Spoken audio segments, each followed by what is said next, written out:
El proyector bañaba la pizarra con la serena belleza de un Botticelli, pero la atmósfera en el aula de la Universidad Privada San Damián era cualquier cosa menos serena.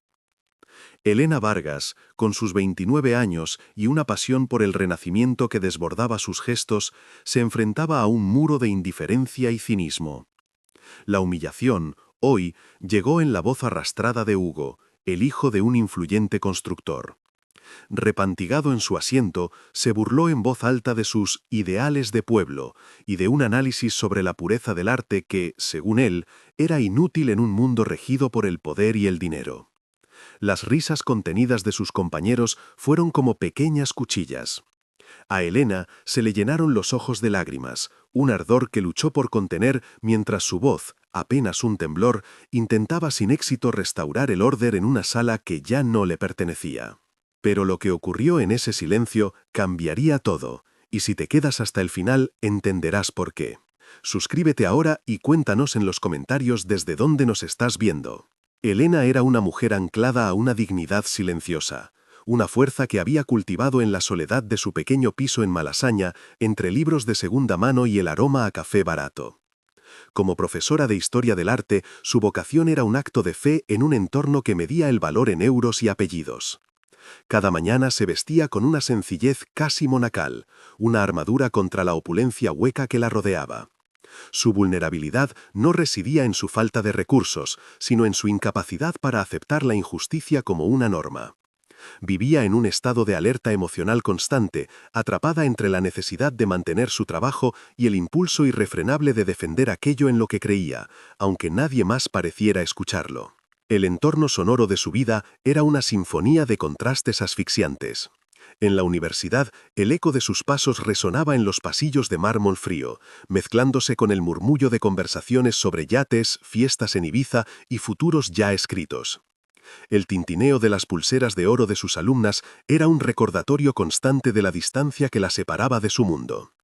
Luego, en casa, el silencio solo era roto por el crujido del parqué viejo y las sirenas lejanas de Madrid. Se sentía como una figura descolorida en un cuadro demasiado brillante, una pieza que no encajaba en la composición y cuya presencia, en lugar de aportar, solo servía para resaltar la perfección calculada de todo lo demás. Estaba atrapada en un marco que no era el suyo. La presión que la mantenía prisionera era multifacética y casi invisible para los demás. El decano le había insinuado en más de una ocasión que su método era demasiado purista y que debía ser más complaciente con los hijos de los patronos de la universidad.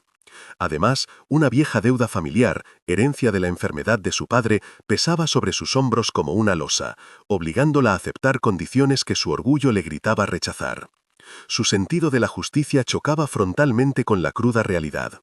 Para sobrevivir en ese ecosistema debía encogerse, hacerse más pequeña, callar. Pero cada vez que lo intentaba sentía que una parte de sí misma moría, y esa lenta asfixia moral era peor que cualquier dificultad económica. Luchaba por mantener su integridad porque era lo único que realmente poseía.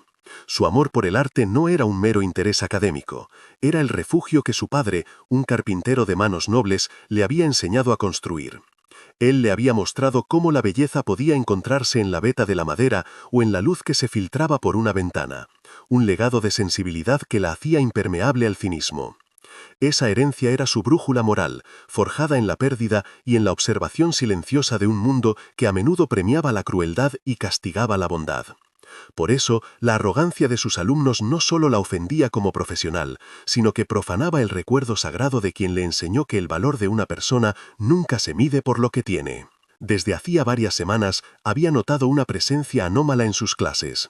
Un hombre en la última fila, siempre el mismo asiento. No era un estudiante, su edad superaba los 40, y su traje oscuro, de un corte impecable, contrastaba con la estudiada informalidad de los demás. Nunca tomaba apuntes, no hacía preguntas. Simplemente observaba, con una quietud que imponía más que cualquier gesto de autoridad. Su silencio era denso, cargado de un poder latente que generaba una extraña tensión en el aire.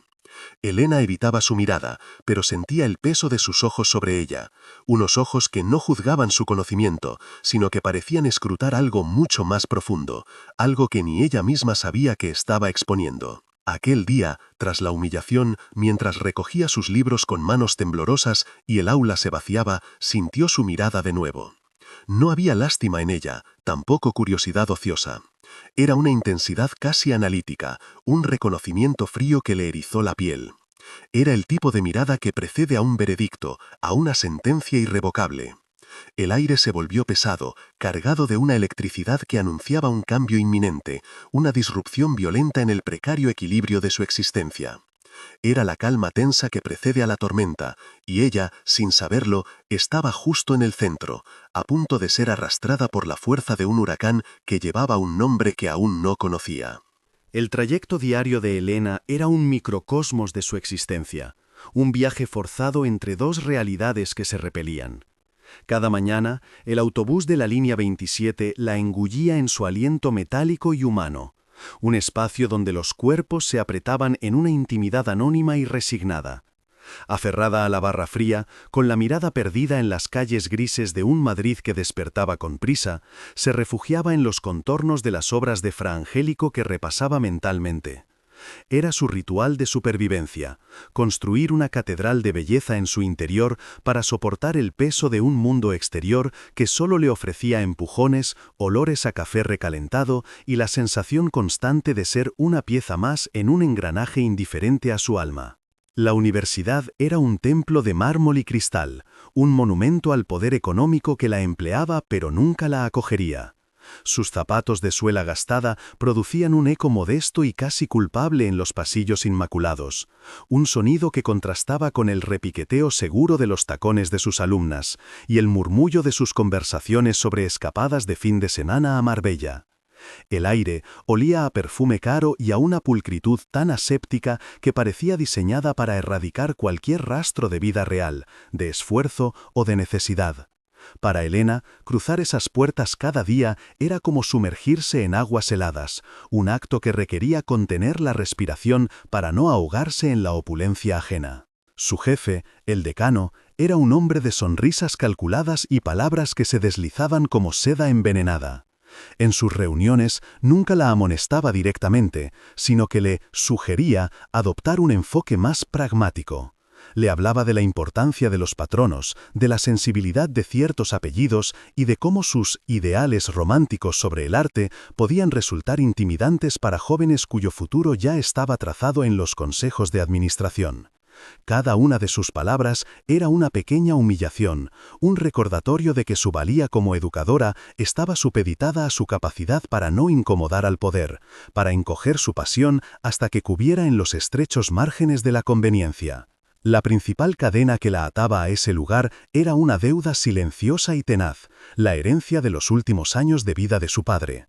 Las facturas médicas, apiladas en un cajón de su mesilla, eran un recordatorio constante del sacrificio que él había hecho y del que ahora le tocaba hacer a ella. Renunciar a ese trabajo, por asfixiante que fuera, significaría fallarle a su memoria. Esta responsabilidad la anclaba a la humillación diaria, transformando su resistencia en una penitencia. Se obligaba a ver el sueldo no como una compensación, sino como el pago de una deuda de amor, una transacción que la despojaba de su orgullo, pero la mantenía fiel a sus raíces. Su vida emocional era un paisaje de soledad elegida y forzada a partes iguales. Las llamadas a su madre, que vivía en el pueblo, se habían convertido en un campo de minas.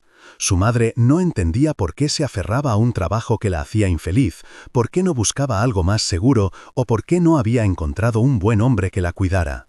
Cada conversación terminaba con un pozo de incomprensión y culpa, reforzando la sensación de que estaba completamente sola en su lucha. Colgaba el teléfono y el silencio de su pequeño piso en Malasaña se volvía más denso, un eco de todas las expectativas que no podía ni quería cumplir. Vivía una doble vida en la quietud de su hogar. De día, era la profesora invisible que intentaba no hacer olas. De noche, rodeada por sus libros y el aroma a tilo, se convertía en la guardiana de un mundo olvidado de belleza y significado. Trazaba con el dedo las reproducciones de los frescos de Giotto, se perdía en los tratados de Alberti y sentía una conexión más real con aquellos artistas muertos hace siglos que con la gente que la rodeaba a diario. Su piso no era una muestra de pobreza, sino un refugio, una fortaleza construida con papel y conocimiento donde podía ser ella misma, una mujer que soñaba en silencio, mientras el mundo exterior exigía su rendición. El uniforme simbólico de su opresión era su propia ropa, conjuntos sencillos de colores neutros elegidos para no destacar, para volverse invisible. Era una armadura de modestia que sin embargo la señalaba como diferente en un mar de marcas de lujo y tendencias efímeras. El reloj de su muñeca, un regalo de su padre, parecía marcar las horas con una lentitud agónica durante sus clases. Cada tic-tac, un golpe contra su paciencia. Sentía cómo su energía se drenaba a lo largo del día, cómo la máscara de serenidad profesional se agrietaba poco a poco, amenazando con dejar al descubierto la fragilidad y el cansancio que se acumulaban bajo la superficie. La opresión se materializaba en la figura de Hugo, el hijo del político. No era un acoso abierto, sino una tortura sutil y constante. Sus interrupciones cínicas, sus preguntas capciosas diseñadas para ridiculizarla y su sonrisa de superioridad eran armas que usaba con la pericia de quien ha nacido sabiendo que el mundo le pertenece. Elena intentaba ignorarlo, responder con profesionalidad, pero él siempre encontraba la manera de minar su autoridad, de convertir el aula en su propio escenario. El resto de los alumnos, por miedo o por complicidad, se convertían en un público silencioso que validaba la crueldad con su pasividad. Y entonces llegó el día del colapso. Mientras proyectaba la delicadeza de El nacimiento de Venus de Botticelli, la voz de Hugo resonó, cargada de desprecio. Su burla sobre sus ideales de pueblo y su análisis inútil fue la estocada final. Las risas ahogadas que siguieron fueron como sal en una herida abierta. Elena sintió un calor abrasador subirle por el cuello, y sus ojos se inundaron de unas lágrimas que se negaba a derramar. Su voz, al intentar continuar, se quebró en un susurro tembloroso. Por primera vez, la armadura se hizo añicos, dejándola expuesta y desarmada frente a un pelotón de fusilamiento formado por la indiferencia y el privilegio. En el silencio denso que siguió a su voz rota, mientras el proyector seguía bañando la sala con una belleza que ahora parecía una burla, Elena sintió una mirada sobre ella. No era la de sus alumnos, provenía de la última fila, del hombre del traje oscuro cuya presencia había sido una constante enigmática durante semanas. Su mirada no contenía lástima, sino una intensidad helada, un reconocimiento que parecía atravesarla hasta el alma. Fue en ese instante, en su momento de máxima vulnerabilidad, cuando el equilibrio precario de su mundo se rompió para siempre, preparando el terreno para una colisión de la que no podría escapar. En medio de aquel silencio humillante, con la imagen de Venus flotando como un fantasma irónico en la pared, se escuchó un sonido. No fue una palabra, ni una tos nerviosa, sino el discreto pero autoritario roce de una tela cara y el leve crujido de un asiento al desocuparse. Elena, con la vista nublada por las lágrimas que se negaba a derramar, levantó la cabeza instintivamente. En la última fila, el hombre del traje oscuro se había puesto en pie. No lo hizo con prisa ni con ira, sino con una lentitud deliberada, una economía de movimiento que atrajo todas las miradas y congeló el aire. Era como si un depredador hubiese despertado en mitad de una sala llena de presas desprevenidas, y el instinto primordial del miedo se apoderó de todos. Su figura recortada contra la luz tenue del fondo del aula era imponente. Se llamaba Mateo Montenegro, un nombre que en ciertos círculos de Madrid se pronunciaba con una mezcla de temor y reverencia. Era el arquitecto de un imperio construido en las sombras, un hombre cuya reputación le precedía como una escolta invisible. Su traje, de un color carbón tan profundo que parecía absorber la luz, estaba cortado con una precisión milimétrica, una armadura moderna que no ocultaba, sino que acentuaba el poder contenido en sus hombros anchos y su postura erguida. El silencio que lo envolvía no era vacío, sino denso, un campo de fuerza que exigía un respeto absoluto e incondicional. Comenzó a caminar por el pasillo central, descendiendo lentamente hacia ella. Sus zapatos, de un cuero pulido que reflejaba el suelo de mármol, producían un sonido rítmico y mesurado, el único en toda la sala. Cada paso era una declaración de intenciones, una afirmación de dominio que hacía que los estudiantes se encogieran en sus asientos, evitando su mirada como si ésta pudiera quemarles. Elena lo observaba acercarse, paralizada por una extraña dualidad, un pánico helado que le atenazaba el pecho y una explicable fascinación por la calma letal que proyectaba. Sentía que no caminaba hacia ella, sino que estaba reclamando el territorio, un territorio que, sin saberlo, la incluía a ella. No se detuvo a mirar a Hugo, ni a nadie más. Su desdén era tan absoluto que ni siquiera les concedía el honor de su atención. Se paró a su lado, tan cerca que Elena pudo percibir el sutil y masculino aroma a cuero y vetiver, un olor a poder y a noches largas. La diferencia de estatura la hizo sentir aún más vulnerable, pero al mismo tiempo su proximidad creó una especie de santuario invisible a su alrededor, una barrera que la aislaba de las miradas hostiles. Él no la tocó, no hizo ningún gesto, pero su sola presencia física era una declaración más poderosa que cualquier amenaza. El mundo entero pareció reducirse a ese pequeño espacio entre ellos dos. Entonces, finalmente la miró. Sus ojos, de un gris tormentoso, no eran fríos como el hielo, sino como el acero templado, duros, afilados y portadores de una historia de violencia y control.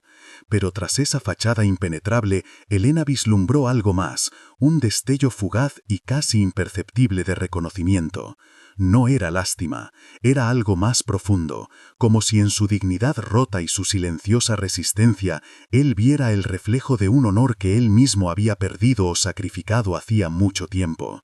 Fue una conexión de un segundo, un puente tendido sobre un abismo de mundos opuestos, y a ella le recorrió un escalofrío que no tenía nada que ver con el miedo. Con la mirada todavía fija en la de ella, su voz resonó en el silencio sepulcral del aula. Fue un tono bajo, sin inflexiones, pero cargado de una autoridad que no admitía réplica. No se dirigió a Hugo, sino al aire, a la historia, al universo entero. Es mi mujer. 3 palabras, una mentira tan colosal y descarada que en sus labios adquirió el peso de una verdad inmutable, de una ley natural recién promulgada. Para Elena, el impacto fue físico, como si el suelo se hubiera desvanecido bajo sus pies. El aire se escapó de sus pulmones mientras el significado de esa frase la golpeaba, una mezcla vertiginosa de protección, posesión y peligro. El efecto en el aula fue instantáneo y devastador. La arrogancia de Hugo se desmoronó, su rostro palideció hasta adquirir un tono cerúleo de puro terror. El resto de los estudiantes parecían haberse convertido en estatuas de sal, incapaces de procesar la escena. El hombre, cuyo nombre era una leyenda urbana, acababa de reclamar a la humillada profesora como suya. La dinámica de poder no solo se había invertido, sino que había sido aniquilada y reconstruida desde sus cimientos en menos de 5 segundos. Mateo Montenegro no había levantado la voz, no había amenazado, pero había desatado una fuerza mucho más aterradora, la certeza de su poder. Sin decir una palabra más y sin apartar los ojos de Elena, hizo un gesto casi imperceptible con la cabeza. Fue suficiente. Como si una orden silenciosa hubiera sido disparada, los estudiantes comenzaron a recoger sus cosas, con una prisa torpe y aterrorizada, sin hacer ruido, como fantasmas que huyen del amanecer. Se esfumaron del aula en un éxodo silencioso, dejando tras de sí un vacío cargado de la tensión que él había creado.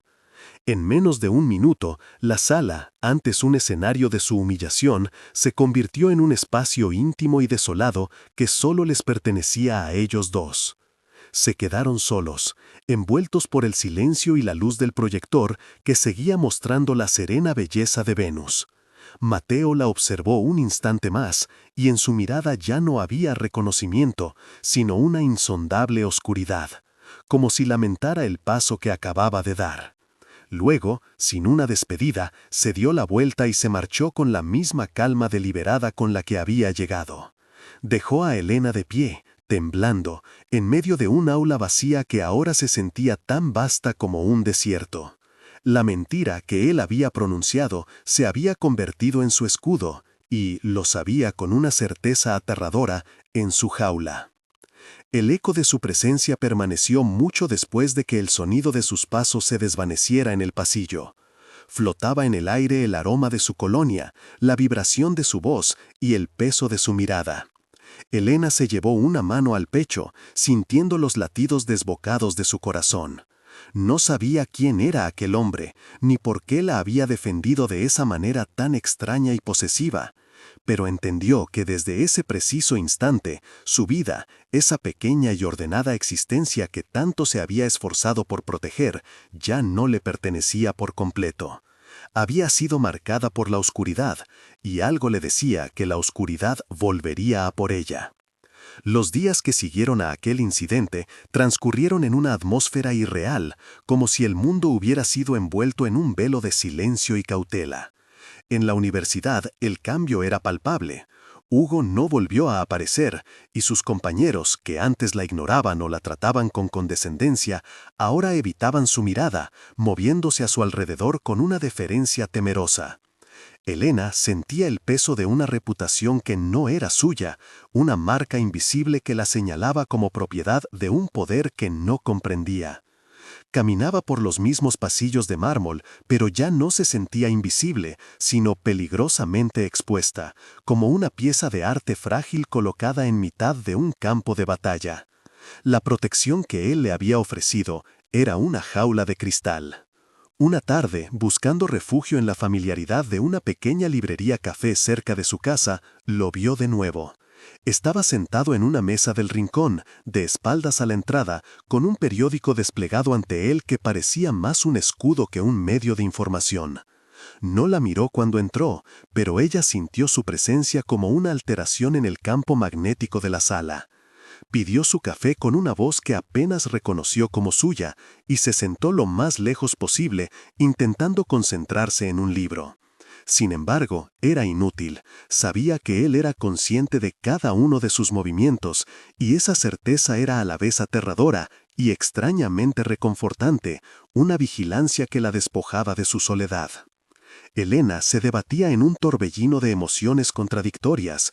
El miedo era una corriente helada y constante, un recordatorio de que aquel hombre pertenecía a un mundo de violencia y secretos del que ella no quería saber nada. Pero bajo el miedo, una insidiosa fascinación comenzaba a arraigar. Se repetía a sí misma que su intervención había sido un capricho, un acto de arrogancia de un hombre acostumbrado a moldear la realidad a su antojo. Sin embargo, no podía olvidar la mirada que le había dirigido, ese fugaz instante de reconocimiento que trascendía la simple protección. Se sentía como una polilla atraída por una llama que sabía que la consumiría, incapaz de apartar la vista del peligro. La siguiente vez no fue una coincidencia. Salía tarde de la universidad, bajo una llovizna fina que teñía de melancolía las luces de la ciudad. Un coche negro, de una elegancia sobria y letal, estaba aparcado justo frente a la entrada, con los faros apagados como los ojos de una pantera. La ventanilla del copiloto descendió con un suave zumbido, revelando su perfil afilado. No dijo nada, simplemente la miró. Era una invitación y una orden. Con el corazón martillándole en el pecho, Elena caminó hacia el coche y entró. El interior olía a cuero y a ozono, un santuario de lujo y silencio que la aisló por completo del mundo exterior, encerrándola con él. El trayecto se desarrolló en un silencio denso, solo roto por el suave murmullo del motor y el rítmico barrido de los limpiaparabrisas. Elena mantenía la vista fija en las gotas de lluvia que resbalaban por la ventanilla, sintiendo el peso de la mirada de Mateo sobre ella. Fue él quien rompió el silencio, con una voz baja que parecía hacer vibrar el aire. «Giotto», dijo. No era una pregunta. Le apasiona su uso de la perspectiva emocional. Elena se giró, sorprendida. ¿Había estado escuchando? ¿Había estado prestando atención? Asintió, incapaz de articular una respuesta coherente. Aquel detalle, esa pequeña prueba de que la había visto de verdad, la desarmó más que cualquier demostración de poder. Él pareció notar su desconcierto, y una sombra de algo parecido a una sonrisa cruzó sus labios por un instante. Vio en ella una pureza que creía extinta, una dedicación a la belleza que contrastaba brutalmente con la calculada fealdad de sus propios días. La forma en que sus ojos se iluminaban al pensar en el arte, la pasión contenida en su postura, todo en ella era un recordatorio de un mundo que él había abandonado hacía mucho tiempo. Se sintió como un hombre que, tras años en la oscuridad, se ve deslumbrado por un rayo de sol. Esa luz lo atraía y al mismo tiempo le hacía sentir el peso de su propia oscuridad de una forma que no había experimentado en décadas. Cuando el coche se detuvo frente a su portal en Malasaña, el contraste entre ambos mundos fue brutal. La opulencia silenciosa del vehículo chocaba con la modesta fachada del edificio, con sus balcones de hierro forjado y su aire de historia vivida. Elena se despidió con un susurro casi inaudible y salió rápidamente, sin mirar atrás, como si huyera de una tentación. Mateo no se movió. Se quedó allí, observando cómo la puerta se cerraba tras ella, sintiendo una extraña punzada de algo que podría haber sido anhelo. Vio la luz de su ventana encenderse en el tercer piso y solo entonces, con un suspiro imperceptible, puso el coche en marcha y se fundió de nuevo con la noche. En los días siguientes, la influencia de Mateo se manifestó de formas sutiles pero inequívocas. El decano, que antes la trataba con una condescendencia apenas disimulada, ahora la saludaba con un respeto casi servil. Un problema burocrático con su contrato, que llevaba meses estancado, se resolvió de la noche a la mañana sin que ella tuviera que mover un dedo. No necesitaba preguntar quién estaba detrás. Cada uno de estos gestos era un hilo de seda que se añadía a la red invisible que él estaba tejiendo a su alrededor. Una red que la protegía, sí, pero que también la aprisionaba, haciéndola cada vez más dependiente de un poder que no quería y que temía profundamente. Su conflicto interno se agudizó hasta convertirse en un dolor sordo y constante.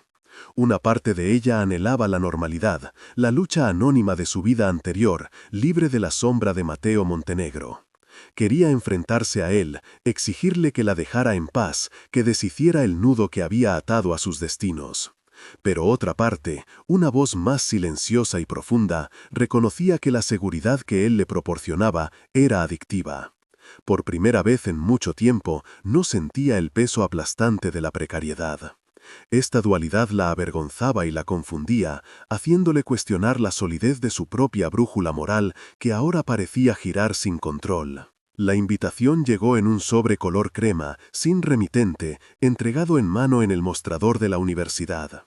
Dentro, una única tarjeta con una dirección en el barrio de Salamanca y una hora. No era una pregunta, sino una cita. Esa noche, Elena se vistió con una mezcla de desafío y resignación, eligiendo el vestido más sencillo que tenía, como si quisiera reafirmar su identidad frente a la opulencia que la esperaba. El restaurante era un santuario de la discreción, con mesas tan espaciadas que cada una parecía una isla privada. Él ya estaba allí, en un reservado con vistas a un jardín interior, una figura de quietud y control en medio del murmullo sofisticado. La cena fue un ejercicio de tensión contenida. Hablaron poco y cuando lo hicieron fue sobre temas impersonales, arte, historia, la ciudad. Pero bajo la superficie de la conversación educada se libraba una batalla silenciosa. Los ojos de Mateo no la abandonaban, estudiándola con una intensidad que la hacía sentir completamente desnuda, como si pudiera leer sus miedos y sus deseos más ocultos. Ella, por su parte, intentaba encontrar una grieta en su fachada, una señal de vulnerabilidad en aquel hombre que parecía hecho de mármol y acero. Era un duelo de silencios, donde cada mirada era un movimiento y cada pausa una estrategia. El momento de quiebre fue casi imperceptible. Al intentar alcanzar la copa de agua, sus dedos rozaron los de él. Fue un contacto fugaz, accidental, pero la descarga eléctrica que les recorrió a ambos fue tan real como un rayo. Los dos retiraron la mano al instante, como si se hubieran quemado. Por un segundo, el control de Mateo flaqueó, y en sus ojos grises, Elena vio un destello de sorpresa, de algo vulnerable y casi perdido. Para él, ese simple toque fue una brecha en la armadura que había tardado años en forjar. Para ella, fue la confirmación de que bajo la frialdad del monstruo latía el corazón de un hombre. Quizás fue ese contacto lo que lo impulsó a hablar. Con la mirada perdida en las sombras del jardín, mencionó de pasada cómo su abuelo, un ebanista de un pueblo de Galicia, le había enseñado a distinguir los tipos de madera solo por el olor.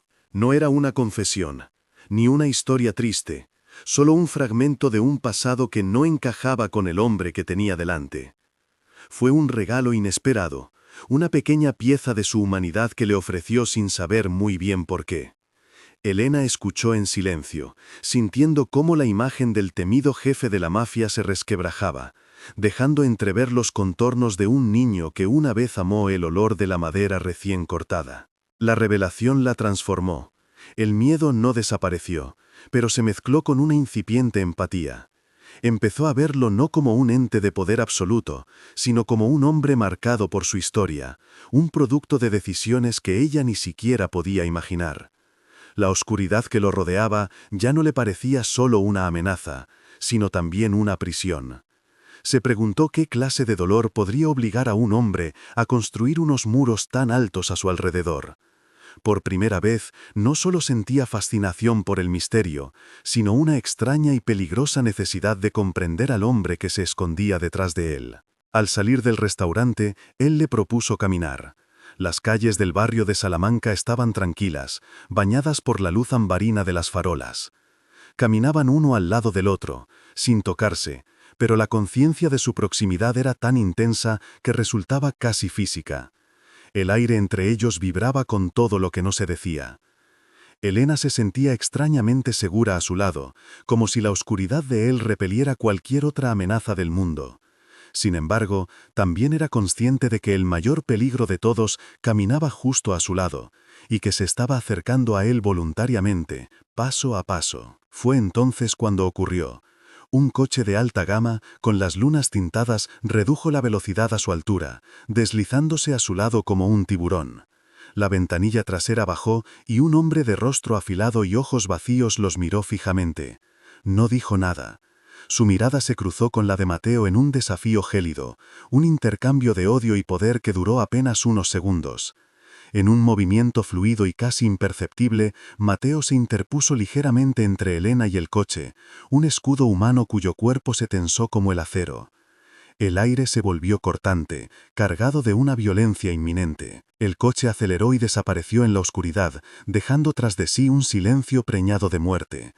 El peligro inmediato había pasado, pero la realidad de su mundo había irrumpido en el de ella de la forma más brutal. Mateo se giró hacia Elena. Su rostro era una máscara de furia controlada, pero en el fondo de sus ojos grises había algo que ella no había visto nunca: miedo. No era miedo por sí mismo, sino por ella. La cogió suavemente del brazo, su toque una mezcla de urgencia y pesar. «Deberías alejarte de mí», susurró. Y en esas palabras ella no escuchó una orden, sino la confesión de un hombre que sabía que ya era demasiado tarde para ambos. Aquella advertencia, «deberías alejarte de mí», resonó en su mente no como un consejo, sino como el eco de una puerta cerrándose para siempre. Sin embargo, Elena sintió que huir sería una traición, no hacia él, sino hacia sí misma. Por primera vez, la prudencia le pareció una forma de cobardía. La seguridad de su pequeño mundo se había hecho añicos, y en sus ruinas descubrió una fuerza que no sabía que poseía. No podía volver a la invisibilidad, a la dignidad silenciosa que ya no la protegía. Movida por un impulso que desafiaba toda lógica, decidió no alejarse. En su lugar, caminó deliberadamente hacia el epicentro del peligro, aceptando una cita en un bar de un hotel de lujo, un territorio neutral que ahora se sentía como el tablero de una partida mortal. El bar del hotel era un santuario de terciopelo y luz ambarina, un lugar donde los secretos se ahogaban en copas de cristal tallado. Elena esperaba, sintiendo cada segundo como una eternidad, cuando una sombra se proyectó sobre su mesa. No era Mateo. Era el hombre del coche, su rostro afilado una máscara de cortesía depredadora. Se presentó con un nombre que a ella no le dijo nada, pero sus ojos vacíos hablaban un lenguaje universal de amenaza. Se sentó sin ser invitado, su voz una seda envenenada, mientras le hablaba de Mateo, de su pasado, de la oscuridad que lo definía. No la amenazó directamente, fue más sutil, más cruel. Le pintó un cuadro de su futuro, uno en el que ella sería un daño colateral, una hermosa pieza de arte destinada a ser destrozada en una guerra que no era suya. El miedo le atenazó la garganta, un nudo hilado que amenazaba con asfixiarla. Pudo haberse levantado, huido, gritado. Era lo que cualquier persona sensata habría hecho. Pero en ese momento, al ver la sonrisa satisfecha del hombre que disfrutaba de su terror, algo se encendió en su interior. La imagen de Mateo, con su mirada de acero y su vulnerabilidad oculta, acudió a su mente. Y Elena, la profesora que siempre había agachado la cabeza, rompió la regla fundamental de su existencia. Lo miró directamente a los ojos, y con una calma que la sorprendió a ella misma, su voz sonó clara y firme en el silencio tenso. «No le tengo miedo». Fue su propia declaración de guerra, un acto de fe irracional en la humanidad de un monstruo. En ese preciso instante, como si sus palabras lo hubieran invocado, Mateo apareció. No entró, se materializó en el umbral del bar, una figura recortada contra la luz del vestíbulo. El murmullo de las conversaciones se extinguió, las copas se detuvieron a medio camino de los labios. Su presencia alteró la atmósfera, cargando el aire con una electricidad letal. No miró a nadie más que al hombre sentado frente a Elena. Avanzó con una lentitud deliberada, cada paso una sentencia de muerte.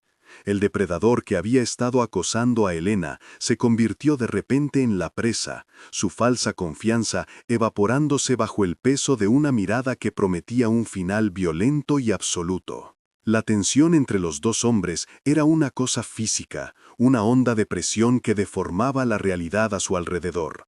El hombre sentado sonrió, una mueca tensa y desafiante. «Veo que has encontrado una nueva debilidad, Montenegro», siseó, su voz apenas un susurro. «Una muy hermosa. Sería una lástima que se rompiera». La provocación quedó suspendida en el aire, un guante arrojado con la intención de desatar el caos. Elena contuvo la respiración, esperando la explosión, la violencia que sabía que Mateo era capaz de desatar. Pero él permaneció inmóvil, su rostro una máscara de calma glacial que ocultaba una furia de proporciones sísmicas. Estaba calculando, sopesando un coste que iba más allá del dinero o el poder. Y entonces hizo lo impensable. Ignoró por completo al otro hombre, como si hubiera dejado de existir. Su mirada se posó en Elena, y en sus ojos grises había una tormenta de emociones que la dejaron sin aliento, pesar, furia y una ternura tan profunda que le dolió. Con una lentitud que era a la vez una caricia y una declaración, extendió la mano y la posó sobre la de ella, que descansaba sobre la mesa. No fue un gesto de posesión, sino de anclaje. Ante su enemigo, ante el mundo, Mateo Montenegro no la ocultó, no la negó. La reclamó, no con palabras, sino con un contacto que rompía cada uno de sus códigos.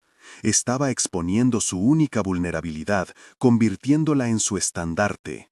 El calor de su mano era una quemadura, un ancla en mitad de la tormenta. A través de ese simple contacto, Elena sintió todo lo que él no decía, la corriente de una furia controlada, el miedo a perderla, la decisión irrevocable que acababa de tomar. En ese gesto, él se despojó de su armadura, mostrándole las cicatrices que había debajo. Para un hombre como él, aquel acto de protección pública era el equivalente a arrodillarse, una rendición a un sentimiento que lo superaba. Ella ya no era un capricho ni una coincidencia, era su elección, y ambos supieron, en ese silencio cargado de significado, que esa elección tendría un precio que pagarían con sangre. El rival entendió el mensaje, la partida había terminado. Exponer la debilidad de Montenegro solo había servido para forjarla en acero. Se levantó lentamente, su rostro una máscara de odio impotente. «Pagarás por esto», murmuró, una promesa vacía frente a la certeza de la sentencia que acababa de firmar. Se marchó sin mirar atrás, una figura disminuida que se disolvía en las sombras de las que había salido. Su retirada no trajo alivio, sino la pesada conciencia de lo que acababa de suceder. Mateo había cruzado una línea, había declarado una guerra no por territorio o por honor, sino por ella. Y en ese mundo no había crímenes más imperdonables que los cometidos por amor. La atmósfera del bar volvió lentamente a la normalidad, pero para ellos el mundo había cambiado para siempre. Mateo no retiró la mano, su pulgar trazó un círculo casi imperceptible sobre el dorso de la de ella, un gesto de una intimidad tan abrumadora que a Elena se le cortó la respiración. Él la miró, y por primera vez ella no vio al jefe de la mafia, ni al hombre temido, ni al fantasma de las aulas. Vio a un hombre desnudo, despojado de todo salvo de la aterradora verdad de sus sentimientos. Vio la redención y la condena en la misma mirada, y supo que al no huir se había atado a su destino de forma irrevocable. Se quedaron así, suspendidos en el tiempo, mientras el mundo seguía girando a su alrededor. Ya no había vuelta atrás. El acto de transgresión no había sido solo de él al protegerla, sino también de ella al aceptarlo. Habían sellado un pacto silencioso en el corazón del territorio enemigo, un juramento de lealtad forjado en el miedo y la fascinación. Él había sacrificado su invulnerabilidad por ella había sacrificado su inocencia por él. El silencio que los envolvió después no era vacío, sino lleno de la certeza de que a partir de ese instante sus almas caminarían juntas por el mismo sendero. El regreso a su piso en Malasaña fue un viaje a través de un túnel de silencio. Mateo condució sin pronunciar una sola palabra, sus manos aferradas al volante con una tensión que delataba la tormenta que se libraba en su interior. La calidez de su contacto en el bar se había desvanecido, reemplazada por una distancia gélido, un muro de control que había vuelto a erigir, más alto y más infranqueable que nunca. Cuando el coche se detuvo frente a su portal, no la miró. Su voz, al fin, fue un susurro áspero, el sonido de una sentencia. No vuelvas a buscarme, Elena, no me llames, olvida que existo. No era una petición, era una orden, dictada por un hombre que intentaba amputar una parte de sí mismo para salvarla. Ella asintió en la penumbra, sabiendo que discutir era inútil, y salió del coche sin mirar atrás, sintiendo cómo la puerta se cerraba como la tapa de un ataúd, sobre algo que apenas había empezado a vivir. La noche para Mateo fue una inmersión en la violencia fría y calculada que era su lenguaje natural. La afrenta de su rival no podía quedar sin respuesta. La debilidad que había mostrado al proteger a Elena debía ser borrada con una demostración de poder tan absoluta que nadie más se atreviera a pensar en ella como una palanca. No hubo gritos ni caos, solo una serie de llamadas breves y órdenes susurradas en la oscuridad de su despacho, con vistas a una ciudad que dormía ajena a las mareas de sangre que él controlaba. Cada decisión que tomó esa noche, cada movimiento en el tablero de ajedrez de su mundo, era un paso más que lo alejaba de ella. Estaba pagando el precio de su transgresión, reconstruyendo su armadura con los pedazos rotos de su propia humanidad, manchándola de nuevo con la sangre necesaria para mantenerla a salvo. Elena entró en su apartamento y fue recibida por un silencio que ya no era un refugio, sino un vacío resonante. La ausencia de él era una presencia física, un hueco en el aire que lo ocupaba todo. Se acercó a la ventana y observó la lluvia fina que comenzaba a caer, difuminando las luces de Madrid hasta convertirlas en acuarelas melancólicas. Apoyó la frente en el cristal frío, sintiendo el eco de su tacto en su piel, el peso de sus últimas palabras en su corazón. Por primera vez, la soledad no le pareció una condición de su vida, sino una consecuencia directa de haberlo conocido. Había probado la intensidad de su mundo, la peligrosa seguridad de su presencia, y ahora su propia vida le parecía descolorida, un cuadro al que le habían robado su único punto de luz. Los días se convirtieron en semanas de un silencio disciplinado y brutal. Mateo cumplió su palabra. Desapareció de su vida tan completamente como si nunca hubiera existido. No más coches negros esperando a la salida, no más presencias enigmáticas en librerías, no más sobres color crema. El mundo volvió a su cauce anterior, pero para Elena todo había cambiado. Sentía su ausencia en cada rincón, en cada momento de quietud. La protección que él había tejido a su alrededor se había desvanecido, dejándola expuesta, pero ya no a las pequeñas humillaciones de la universidad, sino a la conciencia de un peligro mucho mayor que seguía latente en algún lugar de la ciudad. El vacío que él dejó no era de paz, sino de una tensión sorda, la calma que precede a una catástrofe anunciada. La realidad de esa catástrofe se manifestó de forma sutil. Una mañana encontró una rosa blanca en el felpudo de su puerta, sin tarjeta ni explicación. Otro día, al volver a casa, tuvo la certeza inequívoca de que un coche la seguía, un vehículo que desaparecía tan pronto como ella aceleraba el paso. Eran pequeños recordatorios, mensajes enviados desde las sombras para decirle que no había sido olvidada, que era una pieza en un juego que seguía en marcha. Estos incidentes no la aterrorizaban tanto, sino la reafirmaban en la decisión de Mateo. Comprendió con una claridad dolorosa que su alejamiento no era un abandono, sino el acto de protección más grande y costoso que él podía ofrecerle.